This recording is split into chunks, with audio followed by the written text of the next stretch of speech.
Let's bring in New Jersey Republican Congressman Jeff Van Drew. He's a member of the House Homeland Security Committee. He's one of the 78 House Republicans who wrote a letter to the DHS Secretary, Alejandro Mayorkas, trying to keep Title 42 in place.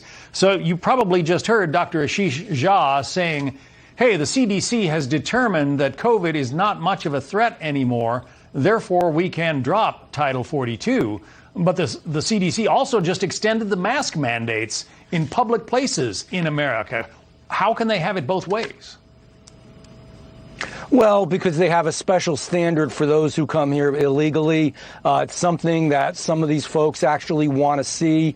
You have to understand, this majority Congress and this president have done more damage to this country than we could have ever imagined. And this is just another example. They are trying to change the social and dynamic fabric of America. And we're seeing it every day. You know, it's amazing. We find it necessary that in airports you still have to wear your masks. In some democratic cities, small kids still have to wear masks. Yet people coming from God knows where, who've done God knows what, and are illegal and are involved, with some of them, with drug cartels, with abusing women and children, do have diseases themselves, haven't been tested. They're going to allow them to pour in. Number one. Number two, this really is going to hurt the country even more. This is bizarre and it's stupid. I mean, what we're doing by letting all these people come into the country is just overwhelming our entire country with people that don't know the rule of law. And I don't blame, Governor Abbott for what he's doing with these busloads to try to make Congress understand. Frankly, he ought to get some busloads to go to Delaware right in front of President Biden's house and unload them on his front porch. He's got a big house. He spends a lot of time there. Maybe President Biden can find out what it's about.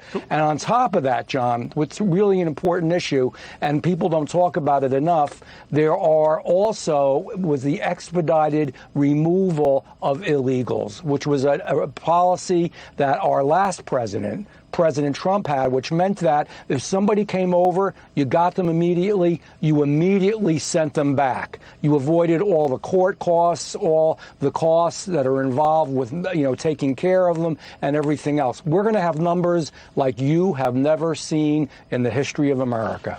Sister Norma Pimental is the executive director of Catholic Charities in the Rio Grande Valley. She was on CBS this morning urging President Biden to come to the border. Listen. I definitely encourage President Biden to come and see and to be able to understand more closely what a family that is suffering at the border, how he must decide how to proceed. Of course, Catholic Charities, the organization that ends up taking in most of these refugees, I think, and reprocessing them, sending them out to other places within the country. Should the president go see what's happening at the border? It's mind-boggling that he actually has not gone to the border. Just about every member of Congress, at least on my side of the aisle, has been to the border at least once. And when you go there, you really learn a lot of what's going on. But I'm being serious. It sounds facetious, but I think one of or two or three of those busloads of folks should actually go to President Biden's house in Delaware, where he spends 99% of his time anyhow. And maybe if he won't go to the border, we can bring the border to him. I'm tired of it. America's tired of it. We're hurting our country. I want to change topics, but before I do, I just want to put up again the screenshot of the Democratic senators who say they have concerns about ending Title 42. They may see the red wave that is predicted to come in November, but for whatever reason, these Democrats in the U.S. Senate are saying they don't like to see Title 42 dropped, at least not right now. So our second topic now, parental rights in New Jersey. We've covered it quite a bit here on Fox. There's talk of sexual identification classes being taught to second graders in New Jersey public schools. Here's what the governor there, Phil Murphy, said on Monday. Listen. parents deserve absolutely to have a say in this sort of stuff, along with all other interested parties, but probably none more interested than parents. I think if you look at the actual standards, they're pretty high level. In other words, they're not very prescriptive. But if folks think that they need to be adjusted or altered, and there's a reasonable argument for that, count me as somebody who's willing to entertain that. Interested parties, but probably none more interested than parents. The governor has a grasp on things, does he not?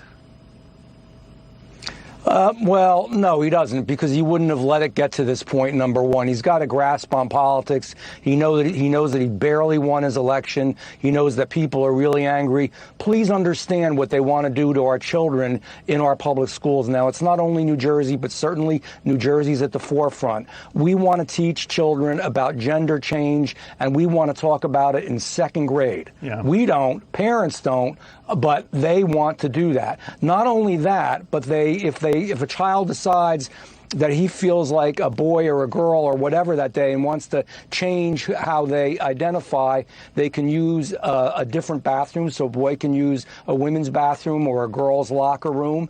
It's going to allow them to actually move forward and change as the years go by and you go into the little higher grades. I mean, like fifth grade, they're going to talk, and I'm sorry to say these things on television, but they're going to talk about things like, with these kids, just teachers, about masturbation, about different types of sex, oral, anal, etc. That, in God's name, does not belong in our school system. It should never be in there. And we have a piece of legislation. We're moving forward, and we have a lot of people that want to sign on with the legislation that I authored that basically says, my child, my choice, which that means that cannot be done to any child. And if it is, and you don't listen, in other words, if the parent wants it, they can request it proactively. Most of them don't, believe me, Democrat or Republican. And if you request it, yes, but otherwise, no. And if the school doesn't listen and the school board doesn't listen, they lose all their federal funding. This is awful. Again, this is another way to destroy the fabric of America. Come back and tell us how that legislation proceeds. We want to know. Congressman Jeff Van Drew. I will, John. Republican from New Jersey. Happy Easter to you. Congressman, happy Easter to you, and thank you for joining us this evening.